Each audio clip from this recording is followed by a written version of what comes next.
এই মুহূর্তে যে ছবি আপনাদের দেখাচ্ছি তা আতঙ্কের ছবি। তা আতঙ্কের শুধুমাত্র সংবাদ মাধ্যমের জন্য নয়, বাংলার প্রতিটি সাধারণ নাগরিকের জন্য।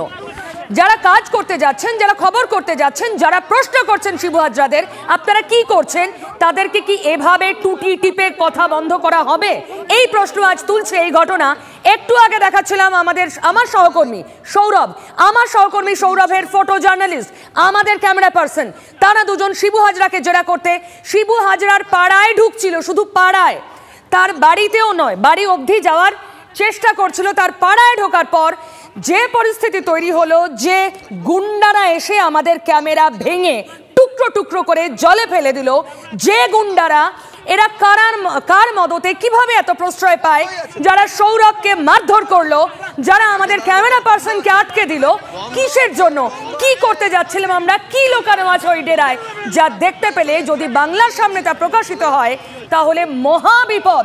তাই আমাদেরকে বিপদে ফেলে আমি এই প্রশ্ন দিয়েই শুরু করতে চাই। আজ দুপুরের দুটো আমি আজ এই প্রশ্ন দিয়েই শুরু করতে চাই। চরম উদ্বেগের মধ্যে, বিশ্বাস করুন আমি চরম উদ্বেগের মধ্যে রয়েছি।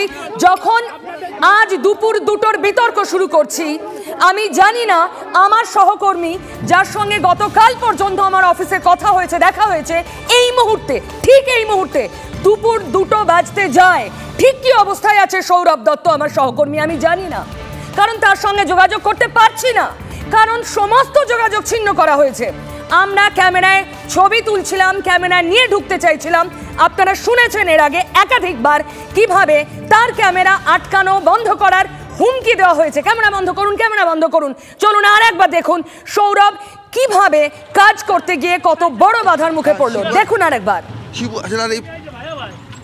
আপনার ছবি উঠছে না, আপনি বলুন। আপনাদের এসব কি আছে? আমার কাছে স্থায়ী চাই। হ্যাঁ, কোনো গন্ডগোল চাই না, না গন্ডগোল চাই না তো। আমি ও কথা না, আপনাদের কি হয়েছে? আপনার গাড়ি চালাচ্ছি, বন্ধ করুন ক্যামেরা। আচ্ছা বন্ধ আছে, বন্ধ আছে বলুন। কাল মতন অশান্তি করবো না, না অশান্তি কেন করবো? শান্তি চাই। তোমরা ক্যামেরা নামানো আছে তো, ক্যামেরা বন্ধ করতে বলেছি। বন্ধই আছে তো। আমরা শান্তি চাই। এখানে দাঁড়াবো তো, বন্ধ আছে, বন্ধ আছে, বন্ধ আছে। শান্তি কিন্তু চলে যাচ্ছি আছে, শান্তি কিন্তু চলে যাচ্ছি আছে, বন্ধ আছে, শান্তি কিন্তু চলে যাচ্ছি দাদা এখানে সব মিলে আমরা করবেন না। ঠিক আছে, বন্ধ তো ছেড়ে দিন না, বন্ধ আছে।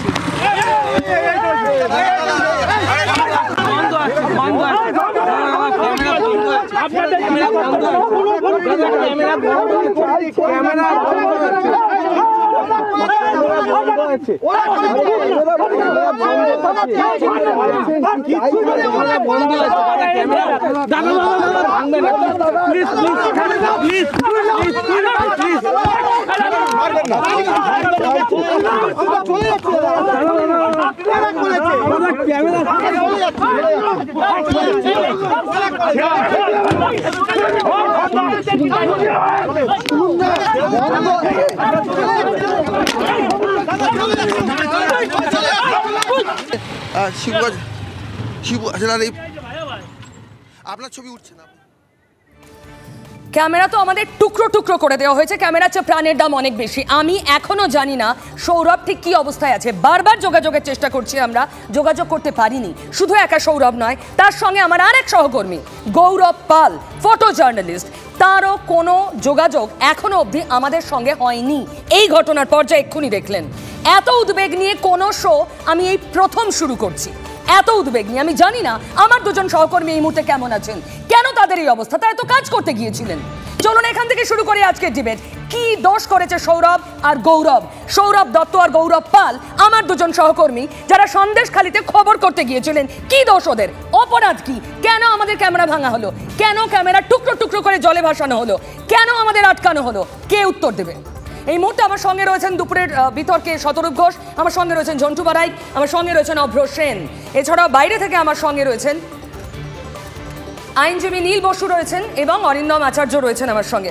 আমি অরিন্দম বাবুর কাছে আসবো, প্রাক্তন পুলিশ কর্তা। অরিন্দম বাবু, আমি সত্যি জেনুইনলি এত উদ্বেগের মধ্যে কোনো শো শুরু করিনি। আমি জানি না, বারবার আমি এটা জানার চেষ্টা করছি সৌরভ কেমন আছে, ট্রেস করতে পারছি না সৌরভকে। কেন এই অবস্থা হবে? আমরা তো কাজ করতে গিয়েছিলাম। দেখুন পিউ ম্যাডাম, আপনাকে বলছি, আমাদের সৌরভ আপনি বলছেন কেন? সে তো আমাদের সৌরভ, আমাদের একটা ভাই। সে তো ছবিগুলো দেখাচ্ছে সত্য জিনিসটা। দিল্লিতে একজন বলেছিল না যে ছবি কখনো মিথ্যা হয় না, আপনারা তো আগুনটাও দেখাচ্ছেন। অথচ আমাদের গণতন্ত্রের তৃতীয় চতুর্থ স্তম্ভ আমরা মিডিয়াকে বলে থাকি।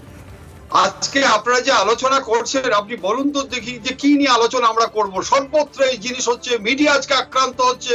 আপনি আজকে প্লিজ রিকল ইউর মেমোরি যে 2019 সালের যে জুন মাসে যখন নাকি হত্যাগুলো হচ্ছিল ভাঙিপাড়াতে, তখন সেম তো সেই সময় ঢুকে গেছিলাম, ওখানে 3 জন খুন হয়েছিল। এই তো শাহজাহানের শেখের নেতৃত্বে আজকে 3 জন খুন হয়েছিল। ভাঙিপাড়া আজকে শ্মশানে পরিণত করে দিয়েছিল 144টা ভোট বেশি পেয়েছিল বলে। কিন্তু সুন আফটার দিস ইনসিডেন্ট আজকে কি আমাদের প্রশাসন এতটুকু রেকটিফাই হয়েছে?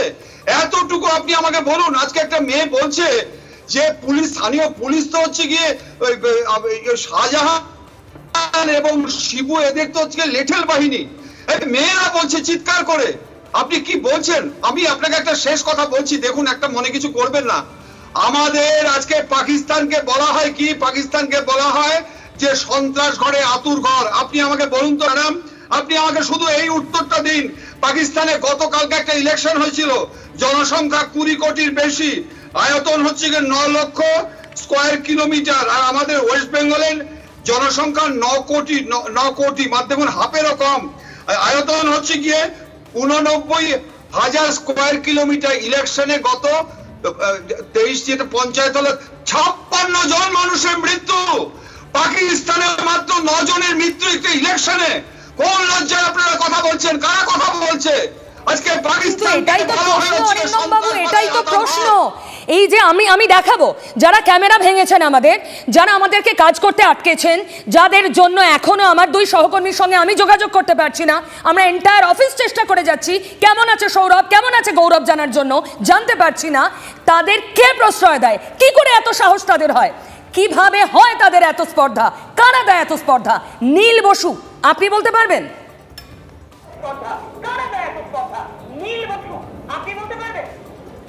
সবচেয়ে বড় কথা, অনুষ্ঠানের শুরুতেই বলি, এটা একটা লজ্জাজনক ঘটনা এবং এই ঘটনার ইমিডিয়েটলি এক্ষুনি উচিত লোকাল পুলিশ অথরিটির গিয়ে তাদেরকে অ্যারেস্ট করা এবং প্রপার প্রসিডিংস ইনিশিয়েট করা, ইনভেস্টিগেট করা। এর থেকে লজ্জার ঘটনা বোধহয় আর জানা নেই। আর শেষ কিছু দিনের মধ্যে আমার মনে পড়েন, এটা সত্যিই লজ্জার ঘটনা। যে বা যারা করে থাকুন না কেন, অনুষ্ঠানের শুরুতেই আমি বলে রাখি, আলোচনা পরে, আলোচনা থাক, কিন্তু আগে কিন্তু এদেরকে সংবাদ মাধ্যমের ওপর আক্রমণ মানে, সংবাদ মাধ্যমের গায়ে একটা আঁচল লাগা মানে আমাদের গণতন্ত্রের ওপর আঁচল লাগা, আমাদের সংবিধানের ওপর আঁচল লাগা।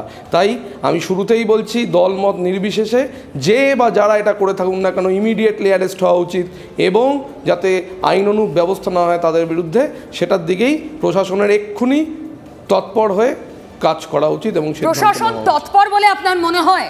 তাহলে আমি দেখাবো, আমরা যাদের সার্কেল করে মার্ক করছি, যারা নিজেদের মুখ না দেখা যায়, যাতে আমাদের ক্যামেরা ভেঙেছেন, সৌরভ আর গৌরবকে আটকেছেন, দেখুন তাদের আমরা বারবার দেখাচ্ছি, আরও দেখাবো। দেখুন এই মুখগুলোকে, এরা আটকেছেন আমাদের। এরা কারা? এরা গ্রামের সাধারণ মানুষ, নেতা নয়, মন্ত্রী নয়, কাউন্সিলর নয়, কোনো এদের স্পর্ধা থাকারই কথা নয়, এদের কোনো পাওয়ার থাকারই কথা নয়। তারপর এরা পাওয়ার পান কোথা থেকে? কি করে এরা সাহস পান এই কাজগুলো করার? যদি পুলিশ সক্রিয় হয়, পারতেন এরা এই কাজগুলো করতে? নীল, পুলিশ একেবারেই নিষ্ক্রিয়, সেটা পরিষ্কার। এই বিষয়তে আমার কোনো দ্বিমত নেই। এই বিষয়তে আমি কোনো রকম আপনার সাথে দ্বিমত পোষণ করছি না। একেবারেই ঠিক, পুলিশ একেবারে নিষ্ক্রিয় এবং এরা যেই হয়ে থাকুক না কেন, যে দলেরই হয়ে থাকুক না কেন, এদের ইমিডিয়েট অ্যারেস্ট করা উচিত এবং they must be taken into custody at the earliest, even just within this moment. এবং এদেরকে ছাড়ার কোনো জায়গা নেই। এবং আপনাদের যেভাবে আক্রমণ করেছে, আপনি যেটা বলছেন, আপনাদের চিত্র সংবাদ সাংবাদিক এবং আরেকজন সাংবাদিকের সাথে আপনারা যোগাযোগ করতে পারছেন না। দেখুন আরো দুজন নীল, আমি থামালাম, আরো দুজন আমাদের ক্যামেরা ধরা গেছে, যে কজনকে, যারা আমাদের পথ আটকেছেন, যারা আমাদের ক্যামেরা ভেঙেছেন, যারা আমার দুই সহকর্মীকে কি অবস্থায় এখনো রেখেছেন আমরা জানি না, ট্রেস করতে পারিনি এখনো সৌরভ আর গৌরবকে। দেখুন তাদের, আরো ভালো করে দেখুন। শতরূপ, দেখুন, প্রশ্নটা এখানে পুলিশের নিষ্ক্রিয়তার প্রশ্ন নয়, প্রশ্নটা হচ্ছে আমাদের রাজ্যে এখানে সরকার নিষ্ক্রিয়। সরকারের নিষ্ক্রিয় থেকেও বড় কথা হচ্ছে মমতা বন্দ্যোপাধ্যায় চান যে সাংবাদিকরা তৃণমূলের অন্যায়ের বিরুদ্ধে গিয়ে ফিল্ডে রিপোর্টিং করবে, সেই সাংবাদিকরা রিপোর্টিং করতে গিয়ে মার খাক। এটা মমতা বন্দ্যোপাধ্যায় চান।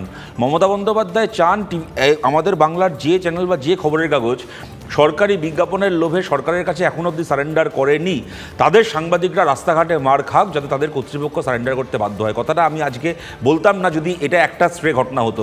পিউ, এটা ঘটনা, যতবার এই ধরনের ঘটনা ঘটে, যা হয়েছে অন্যায় হয়েছে, শাস্তি হওয়া উচিত। এর বাইরে তৃণমূলের পক্ষ থেকে বা সরকারের লোকেদের পক্ষ থেকে এর বাইরে আমরা একটা শব্দও শুনি না।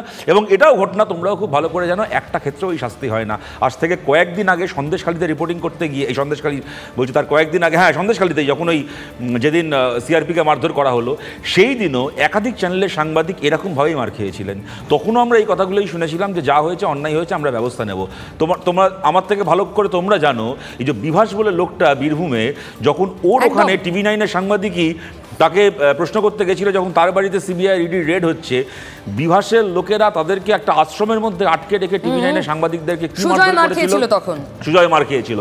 সেই সময় তৃণমূলের পক্ষ, এবং তখন আমার মনে হয় সেই দিনও ইনসিডেন্টালি আমি এখানে ছিলাম, এবং সেই দিনও এরকমই পরিবেশ ছিল। একটা সময় ওদের সঙ্গে যোগাযোগ করা যাচ্ছিল না, ওদেরকে নিয়ে চলে যাওয়া হয়েছিল, কোথায় আছে, কী অবস্থায় আছে, কতটা আক্রান্ত হয়েছে খবর পাওয়া যাচ্ছিল না। তখনও তৃণমূলের পক্ষ থেকে এই কথাটাই বলা হয়েছিল, যা হচ্ছে খুব অন্যায় হচ্ছে, পুলিশ ব্যবস্থা নেবে। আর কয়েকদিন এরকম অসংখ্য ঘটনা বলা যায়। আমি শেষ উদাহরণ তোমাদেরকে দিচ্ছি। 1.5 ঘন্টার মধ্যে 26 জন সাংবাদিককে সল্টলেকের আমরি হাসপাতালে ভর্তি করিয়ে দিয়েছিল 2015 সল্টলেকের ভোটের সময়, কর্পোরেশন ভোটের দিন। 26 জন সাংবাদিক একসঙ্গে বিছানায় শুয়েছিল পাশাপাশি, কার মুখ দিয়ে রক্ত বেরোচ্ছে, কার নাক ফেটে রক্ত বেরোচ্ছে। আমার মানে সত্যি ভালো লাগছে, অনেকটা রিলিভড আমি এটা বলতে। সৌরভের সঙ্গে আমরা যোগাযোগ করতে পেরেছি। সৌরভের ক্যামেরা নেই, সৌরভের সঙ্গে যোগাযোগের ন্যূনতম হাতিয়ার ওর পকেটে লুকিয়ে রাখা মোবাইলটা, যার মাধ্যমে আমরা সৌরভের সঙ্গে কথা বলতে পারি। সৌরভ, তুমি শুনতে পাচ্ছ আমার কথা? পিউ বলছি। সৌরভ, হ্যাঁ শুনতে পাচ্ছি। সৌরভ কেমন আছো তুমি? পিউদি শুনতে পাচ্ছি। হ্যালো, শুনতে পাচ্ছি। ঠিক আছে। তোমরা কি কোথাও মানে গোপন আশ্রয়ে আছো? তাহলে আমি তোমার সঙ্গে বেশি কথা বলবো না। না, এখন আমরা যে জায়গাতে রয়েছি, এই আমি ছবিটা একটু দেখানোর চেষ্টা করব। পোলট্রি ফার্ম, যে পোলট্রি ফার্মের শিবু হাজরা যে পোলট্রি ফার্ম, সেখানে দেখো একটা বাড়ি আছে। আমি একটু জুম করার চেষ্টা করছি। এই যে ছবিটা, এই যে দাও দাও করে আগুন জ্বলছে,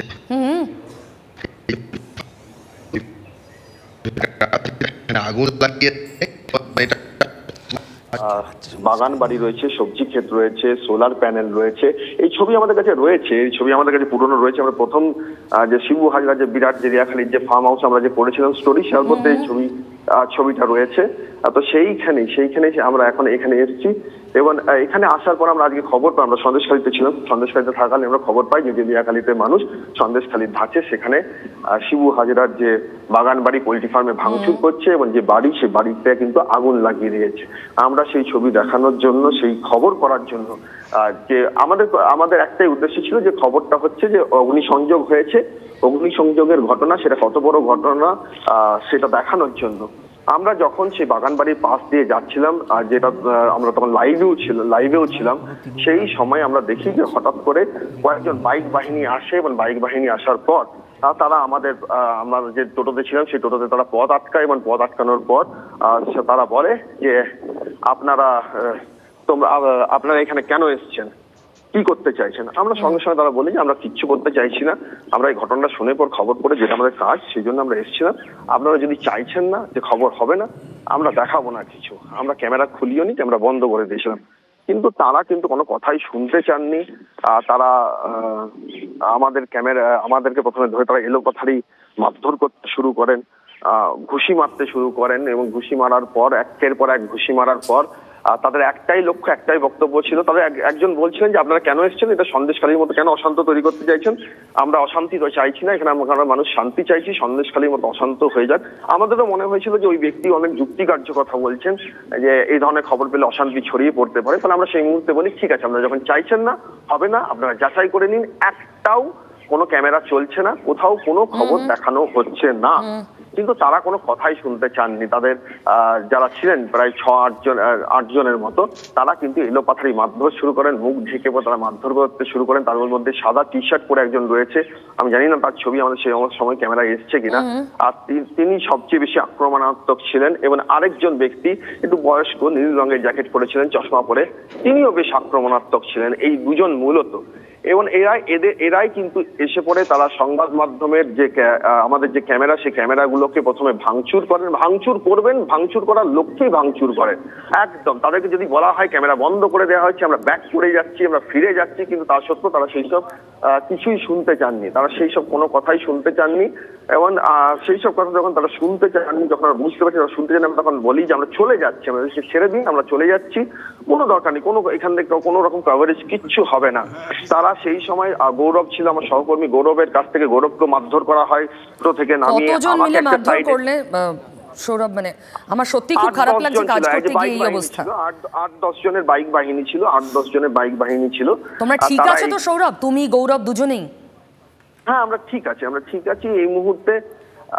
আমরা এটাকে প্রফেশনাল হ্যাজার্ড হিসেবেই দেখি পিউডি। আমরা জানি যে আমরা সত্যি, মানে আমি কুর্নিশ করছি সৌরভ, এটাকেই বলে স্পিরিট। জার্নালিজম যদি প্র্যাকটিস করতে হয় এভাবেই করা উচিত। কোনো কিচ্ছু আমাদের দমাতে পারেনি। একটা মোবাইল সৌরভের পকেটে লুকোনো ছিল, সেই মোবাইল থেকে ফাইনালি আবার জেগে উঠেছে সৌরভ। আমার সঙ্গে গৌরবও আছে, আমার ক্যামেরা পার্সন যে সৌরভের সঙ্গে ছিল, ক্যামেরা অ্যাসিস্ট করছিল। গৌরব, কেমন আছো? আমি এখন ঠিক আছি। খুব মারধর করেছে 8-10 জনের বাহিনী? মারধর করেছে, আমার ক্যামেরার হাত থেকে টেনে নিয়ে জলে ফেলে দিয়েছে। পাশে নদী ছিল, নদীর মধ্যে পুরো জলে ভিজিয়েছে, ক্যামেরা পুরো খুঁজে যাচ্ছে না। গৌরব, তোমরা কি প্রয়োজনীয় ফার্স্ট এডের ব্যবস্থা করতে পেরেছো, তুমি আর সৌরভ দুজনেই? হ্যাঁ, হ্যালো হ্যালো হ্যাঁ গৌরব, তোমরা কি ফার্স্ট এডের ব্যবস্থা করতে পেরেছো? ঠিক আছো দুজনেই? এখন মোটামুটি সেফ জোনে আছি, কিন্তু এখনো এখানে ফার্স্ট এডের ব্যবস্থা করতে পারিনি। হ্যাঁ, আপাতত অন্যান্য সহকর্মী মিডিয়া বন্ধুরা এসছেন, আর পুলিশ কর্মীরাও এসছে, এসে আমাদের উদ্ধার করেছে এখান থেকে আপাতত। বেশ, তো ক্যামেরাটা একেবারেই জলে পড়ে গেছে পুরো। তোমরা যখন বারবার বলছিলে কোনো ছবি তোলা হচ্ছে না, ওরা বিশ্বাস করেনি? না, অনেকবার বলা হয়েছে আমরা ছবি করছি না, তাও আমাদের জোরজবরদস্তি করে টোটো থেকে নামিয়ে টেনে ক্যামেরা ভেঙে মারধর করা হয়েছে। সৌরভ আর গৌরব, তোমাদের দুজনকে কি বলে ধন্যবাদ জানাবো। সত্যি এই স্পিরিটটাই চাই আমাদের। কেউ বলেন হরিদাস পাল, কেষ্টমণ্ডল, কেউ আমাদের বীরভূমে মারধর করেন, কেউ সন্দেশখালীতে মারধর করেন, কেউ বাসন্তী হাইওয়ের উপরে, কিন্তু এটাই আমাদের স্পিরিট। TV9 বাংলাকে কোনো অবস্থায় দমানো যাবে না। সৌরভ, আরও একবার কুর্নিশ এই স্পিরিটকে। এবার যদি বলো যে এক্স্যাক্টলি ওই বাগান বাড়িতে কেন যেতে বাধা দেওয়া হচ্ছিল, কি লুকোনো ছিল ওখানে?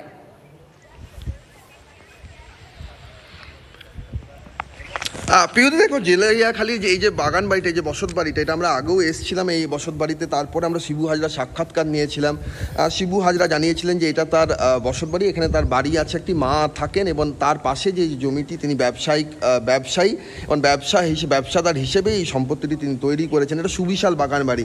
এই যে মাথাটা তুমি দেখতে পাচ্ছ, এই দিকে যে রাস্তার ধার, এইখানে রাস্তার ধার রয়েছে, এখান থেকে পুরো বাগান বাড়িটা কিন্তু যত দূর আমরা পিছনে দেখতে পাচ্ছি, যে যেখানে এই বাড়িটি যে দাউ দাউ করে জ্বলছে, এই যে অগ্নিসংযোগের যে বাড়িটা, আমি একদম আরেকবার আমার যে ক্যামেরা, সেই ক্যামেরাটাকে আমি ব্যাক ক্যামেরায় নিয়ে যাচ্ছি। একটু টেকনিক্যালি একটু দর্শকদের বলবো যে আমার সঙ্গে থাকার জন্য, যেহেতু এটা মোবাইল থেকে করা হচ্ছে। এই যে ক্যামেরা, এই যে তুমি দেখতে পাচ্ছ, এই যে বাগান বাড়িটা দাউ দাউ করে জ্বলছে হালদার পাড়ায়, এই বাগান বাড়িটা, এইখান থেকে পুরো এই যে সম্পত্তিটা, পুরো এই যে যতটা আমি দেখাচ্ছি, যতটা আমি প্যান করে দেখাচ্ছি, এই পুরো সম্পত্তিটাই কিন্তু হচ্ছে এই সুবিশাল বাগান বাড়ি। আজকে এখানকার যারা আদিবাসী, যারা গ্রামবাসী যারা রয়েছেন, তারা এখানে ঢুকেন, চড়াও হন, এবং চড়াও হওয়ার পর তাদের যেটা অভিযোগ যে এই সমস্ত জমি সম্পত্তি দখল করে করা হয়েছে, আর তাদের অধিকার থেকে বঞ্চিত করে করা হয়েছে। হয়েছে এবং বঞ্চিত করে করা হয়েছে বলে তাদের ক্ষোভ আছড়ে পড়েছে এবং সেই জন্যই তারা লাঠি বাঁশ হাতে কিন্তু ঝাঁটা হাতে এই পোলট্রি ফার্মে ঢুকে ভাঙচুর করে। আর যেই সময় আমাদেরকে বাইক বাহিনী মারধর করছিলেন সেই সময় বাইক বাহিনী মারধর করার সময় আমাদের মোবাইল কেড়ে নেওয়ার চেষ্টা করা হয়। আর সেই মোবাইল দুটো অন্তত অক্ষত অবস্থায় থেকে গেছে, সেটা যে সন্দেশখালী থানার পুলিশের জন্য তারা তৎপর হয়ে ওসির নেতৃত্বে বাহিনী ঢোকে এবং বাহিনী ঢোকার সঙ্গে সঙ্গে তারা কিন্তু সেখান থেকে চম্পট দেয়। তারপর বাহিনী ভেতরে ঢুকে দুপক্ষের মধ্যে এখন কি অবস্থায় ওখানে বাহিনী কি পরিস্থিতি চলছে আমরা ওখানে অবধি যেতে পারছি না, কারণ পুলিশও বারণ করছে এই মুহূর্তে যাওয়ার জন্য। কিন্তু তুমি যদি দেখো এই ছবিটা, কিছুক্ষণ আগেও আমরা যেটা উইন্ডো দেখাচ্ছি না, এখন যে ছবিটা দেখছি ধোঁয়া কিন্তু ক্রমশ বাড়ছে, অর্থাৎ বাড়ির ভেতরে আগুন কিন্তু ক্রমশ ছড়িয়ে পড়েছে এখান থেকে। আর ধোঁয়া প্রচন্ড রকম ভাবে ধোঁয়া বাড়ছে গোটাটা। তুমি নিরাপদ দূরত্বে আছো এখন, পুলিশ যতটুকু যেতে দেবে প্লিজ সৌরভ আর গৌরব দুজনেই তোমরা ততটুকুই যেও, সাবধানে কাজ করো, প্রাণের মূল্য সবার আগে, প্রাণ থাকলে তবে আরও অনেক কাজ করা যাবে। আরও একবার ধন্যবাদ তোমাদের দুজনকে। কোনোভাবেই যে আমাদের দমানো যাবে না, TV9 বাংলার মুখ বন্ধ করা যাবে না, এই দুজন সৌরভ আর গৌরব আজ দেখালো গ্রাউন্ড জিরো থেকে রিপোর্টিং কি করে করতে হয়, সব প্রতিবন্ধকতাকে সরিয়ে। অনেক ধন্যবাদ। আমি আবার পরে তোমাদের সঙ্গে কথা বলবো। আর আমি রিলিভড, যে উদ্বেগ নিয়ে শুরু করেছিলাম সেই উদ্বেগ অন্তত কাটলো। আমি ঠিক এখান থেকে অভ্রর কাছে আসি। অভ্র, খুব খুব স্পষ্ট কিছু একটা ধামাচাপা দেওয়ার চেষ্টা। আমরা এক অদ্ভুত গণতান্ত্রিক পরিবেশে বাস করছি আজকে পশ্চিমবাংলায়, যেখানে গণতন্ত্রের চতুর্থ স্তম্ভকেই বারবার এই ধরনের একটা সিচুয়েশন ফেস করতে হচ্ছে। শোনা গেল ওনারাই বললেন যে শান্তি ফেরাতে নাকি ওনারা এই ধরনের একটা কার্যকলাপ করেছে এই গুন্ডাগুলো।